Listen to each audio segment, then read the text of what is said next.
સાબરકાંઠા જિલ્લાના તલોદ ખાતે ભાજપ સંગઠન દ્વારા ગુરુ પૂર્ણિમા નિમિત્તે તલોદ અંબાજી માતા મંદિરના પૂજારી શ્રીને તિલક કરી ફૂલહારથી સ્વાગત કરવામાં આવ્યું।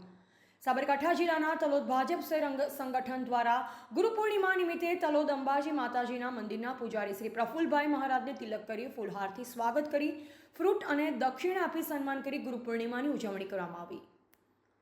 આ પ્રસંગે તલોદ શહેર સંગઠનના પ્રમુખ શ્રી દામોદરભાઈ પટેલ, મહામંત્રી વિનુભાઈ સુથાર અને નરેન્દ્રસિંહ ઝાલા તથા પ્રકાશસિંહ ઝાલા સાથે મહિલા મોરચાના પ્રમુખ શ્રીમતી રચનાબેન ગાંધી, મહામંત્રી સુશીલાબેન પરમાર તથા સંગઠનના હોદ્દેદારો વિનુભાઈ ચૌહાણ, દિલીપભાઈ શાહ, જેપી પરમારની ઉપસ્થિતિમાં ગુરુ પૂર્ણિમા પ્રસંગ ઉજવવામાં આવ્યો હતો। રિપોર્ટર રાજેન્દ્રસિંહ ઝાલા, બોધિક ભારત, તલોદ।